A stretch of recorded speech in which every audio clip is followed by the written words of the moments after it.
Mashujaa hii leo ni kama vile wamepanda mtumbwi wa vibwengo, maana wametembezewa dozi zito kutoka kwa miamba Yanga Sports Club, chuma 6 kwa nunge kwenye dimba la KMC ndani ya dakika 90. Mchezo ulianza kwa upande wa Yanga kuwa na pressure ya hali ya juu kwa kupeleka mashambulizi mazito kwenda kwenye timu ya Mashujaa. Tuliweza kushuhudia bao 3 zikipatikana kwenye kipindi cha kwanza cha mchezo, lakini pia kwenye kipindi cha pili cha mchezo zimeweza kutoka bao 3. Kwa upande wa magoli ambao klabu ya Yanga wameweza kuyafunga kwenye mchezo kati yao dhidi ya timu ya Mashujaa, mabao yamefungwa na wachezaji mbalimbali, huku bao la kwanza kabisa likifungwa na mchezaji Mohamed Damaro kwenye kipindi cha kwanza cha mchezo, pasi murwa ikitoka kwa Dickson Jobu, lakini bao la pili likifungwa na mchezaji Duke Ogabuya, lakini pia bao la tatu likifungwa na mchezaji Pacome Zuzu, fundi wa boli, akiwaandikia bao la tatu timu ya Yanga na kufanya mpaka mapumziko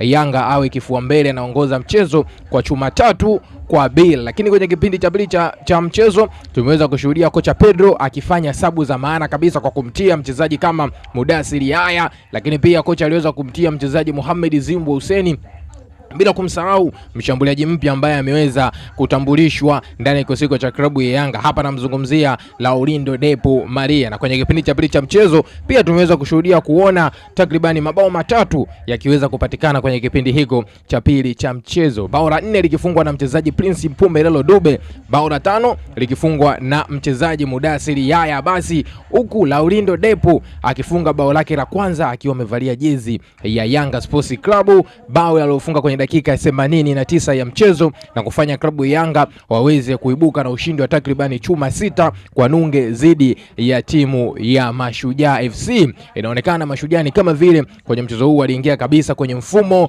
wa timu ya Yanga chini ya kocha Pedro Gonzalez, maana ukiangalia namna alivyokuwa anacheza, lakini pia klabu ya Yanga alivyoweza kutengeneza nafasi zao na kuweza kujipatia mabao, unaweza ukaelewa kitu gani ninakizungumza hapa. Klabu ya Yanga imeonekana kufanya maboresho makubwa katika kikosi chao hiko, ukiangalia namna ambao vile walikuwa wanacheza ndani ya dakika 90 kati ya Yanga Sports Club dhidi ya timu hiyo ya Mashujaa. Lakini kubwa kuliko ni sajili ambazo zimeweza kusajiliwa kwenye kipindi cha dirisha dogo la usajili na kuweza kuonekana ndani ya timu hiyo ya Yanga Sports Club. Hapa nazungumzia wachezaji watatu, si wengine bali ni Mohamed Damaro ambaye aliweza kuanza moja kwa moja kwenye kikosi cha kwanza cha timu ya Yanga katika eneo la kiungo, lakini pia hapa namzungumzia mchezaji Aran Okero ambaye naye aliweza kuanza kwenye kikosi cha kwanza cha klabu ya Yanga na bala lake tumeweza kuliona kweli kweli, akifanya mikimbio ya hatari, lakini pia akipiga cross za hatari na free kick za hatari, bila kumsahau Laurindo Depo Maria, mshambuliaji ambaye ferusi tu ya dakika ametosha kuandika bao lake la kwanza na kuiandikia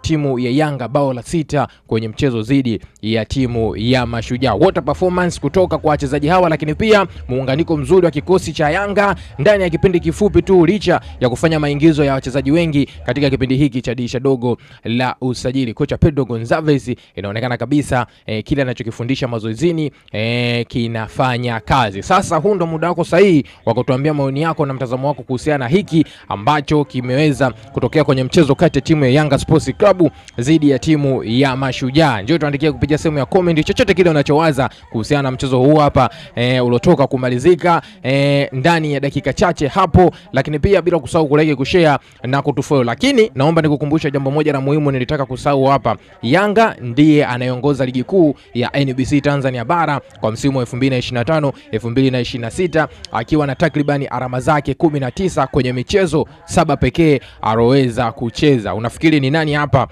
ataibuka na ubingwa wa ligi kuu ya NBC Tanzania bara kwa msimu wa mwaka 2025-2026? Unavyoangalia timu hizi jinsi zinavyopambana kwenye kupata alama 3 muhimu kila mchezo. Dondosha comment yako hapo bila kusahau kulike, kushare na kutufollow.